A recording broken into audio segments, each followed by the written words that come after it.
പ്രിയപ്പെട്ട കൂട്ടുകാരെ, പുതിയൊരു വീഡിയോയിലേക്ക് എല്ലാവർക്കും സ്വാഗതം. ബൈബിൾ വായന, ബൈബിൾ റീഡിംഗ് 19/1/2025. വിശുദ്ധ മത്തായിയുടെ സുവിശേഷം 19-ാം അധ്യായമാണ് ഇന്ന് വായിക്കുന്നത്. 28 അധ്യായങ്ങളുള്ള വിശുദ്ധ മത്തായിയുടെ സുവിശേഷം ജനുവരി 1-ാം തീയതി മുതൽ വായിച്ചു തുടങ്ങി.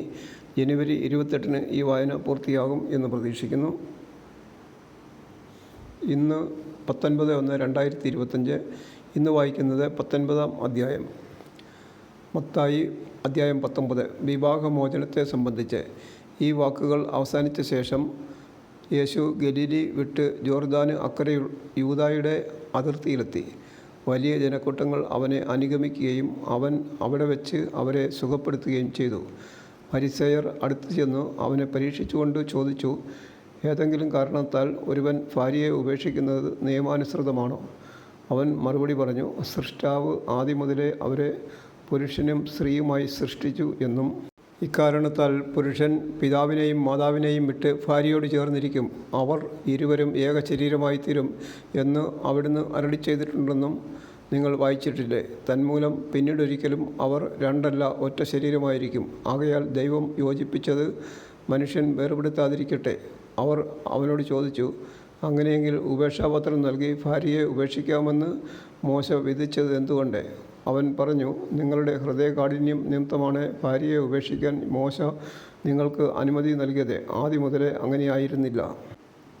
എന്നാൽ ഞാൻ നിങ്ങളോട് പറയുന്നു, പരസംഗം മൂലമല്ലാതെ മറ്റേതെങ്കിലും കാരണത്താൽ ഭാര്യയെ ഉപേക്ഷിച്ച് മറ്റൊരുവളെ വിവാഹം ചെയ്യുന്നവൻ വ്യഭിചാരം ചെയ്യുന്നു. ശിഷ്യന്മാർ അവനോട് പറഞ്ഞു, ഭാര്യാഭർത്തൃബന്ധം ഇത്തരത്തിലുള്ളതാണെങ്കിൽ വിവാഹം ചെയ്യാതിരിക്കുന്നതാണല്ലോ ഭേദം.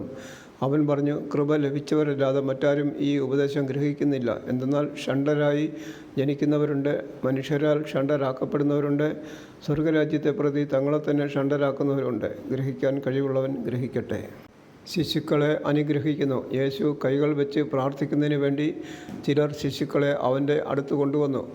ശിഷ്യന്മാർ അവരെ ശകാരിച്ചു. എന്നാൽ അവൻ പറഞ്ഞു, ശിശുക്കളെ എൻ്റെ അടുത്ത് വരാൻ അനുവദിക്കുവിൻ, അവരെ തടയരുത്. എന്തെന്നാൽ സ്വർഗരാജ്യം അവരെപ്പോലെയുള്ളവരുടേതാണ്. അവൻ അവരുടെ മേൽ കൈകൾ വെച്ച ശേഷം അവിടെ നിന്ന് പോയി. ധനികനായ യുവാവ് ഒരാൾ അവനെ സമീപിച്ച് ചോദിച്ചു, ഗുരു, നിത്യജീവൻ പ്രാപിക്കാൻ ഞാൻ എന്ത് നന്മയാണ് പ്രവർത്തിക്കേണ്ടത്? അവൻ പറഞ്ഞു, നന്മയെപ്പറ്റി നീ എന്നോട് ചോദിക്കുന്നത് എന്തിന്?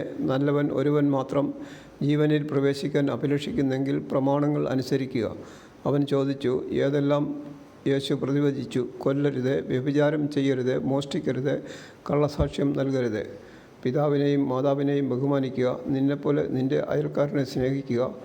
ആ യുവാവ് ചോദിച്ചു, ഇവയെല്ലാം ഞാൻ അനുസരിച്ചിട്ടുണ്ട്, ഇനിയും എന്താണ് എനിക്ക് കുറവ്? യേശു പറഞ്ഞു, നീ പൂർണ്ണനാകാൻ ആഗ്രഹിക്കുന്നെങ്കിൽ പോയി നിനക്കുള്ളതെല്ലാം വിറ്റ് ദരിദ്രർക്ക് കൊടുക്കുക. അപ്പോൾ സ്വർഗരാജ്യത്തിൽ നിനക്ക് നിക്ഷേപമുണ്ടാകും. പിന്നെ വന്ന് എന്നെ അനുഗമിക്കുക. ഈ വചനം കേട്ട് ആ യുവാവ് സങ്കടത്തോടെ തിരിച്ചുപോയി. അവന് വളരെയേറെ സമ്പത്തുണ്ടായിരുന്നു. യേശു ശിഷ്യന്മാരോട് അരുളി ചെയ്തു, സത്യമായി ഞാൻ നിങ്ങളോട് പറയുന്നു, ധനവാന് സ്വർഗത്തിൽ പ്രവേശിക്കുക ദുഷ്കരമാണ്. വീണ്ടും ഞാൻ നിങ്ങളോട് പറയുന്നു, ധനവാൻ സ്വർഗരാജ്യത്തിൽ പ്രവേശിക്കുന്നതിനേക്കാൾ എളുപ്പം ഒട്ടകം സൂചിക്കുഴയിലൂടെ കടക്കുന്നതാണ്. ശിഷ്യന്മാർ ഇത് കേട്ട് വിസ്മയഭരിതരായി അവനോട് ചോദിച്ചു, അങ്ങനെയെങ്കിൽ രക്ഷപ്പെടാൻ ആർക്ക് സാധിക്കും? യേശു അവരെ നോക്കി പറഞ്ഞു, മനുഷ്യർക്ക് ഇത് അസാധ്യമാണ്, എന്നാൽ ദൈവത്തിന് എല്ലാം സാധ്യമാണ്.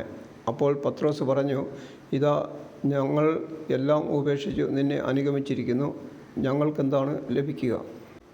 യേശു അവരോട് പറഞ്ഞു, സത്യമായി ഞാൻ നിങ്ങളോട് പറയുന്നു, പുനർജീവിതത്തിൽ മനുഷ്യപുത്രൻ തൻ്റെ മഹത്വത്തിൻ്റെ സിംഹാസനത്തിൽ ഉപവിഷ്ടനാകുമ്പോൾ എന്നെ അനുഗമിച്ച നിങ്ങൾ ഇസ്രയേലിൻ്റെ 12 ഗോത്രങ്ങളെ വിധിച്ചുകൊണ്ട് 12 സിംഹാസനങ്ങളിൽ ഇരിക്കും.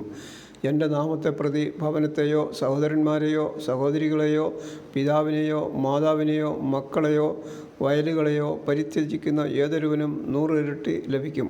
അവൻ നിത്യജീവൻ അവകാശമാക്കുകയും ചെയ്യും. എന്നാൽ മുമ്പന്മാർ പലരും പിമ്പന്മാരും പിമ്പന്മാർ മുമ്പന്മാരുമാകും. വിശുദ്ധ മത്തായിയുടെ സുവിശേഷം 19-ാം അധ്യായം പൂർണ്ണമായി. 28 അധ്യായങ്ങളുള്ള ഈ സുവിശേഷം മുഴുവൻ വായിക്കാൻ കൃപ തരണമേ എന്ന് ദൈവത്തോട് പ്രാർത്ഥിക്കുന്നു. ഇന്ന് വിശുദ്ധ മത്തായിയുടെ സുവിശേഷം 19-ാം അധ്യായം വായന പൂർണ്ണമായി.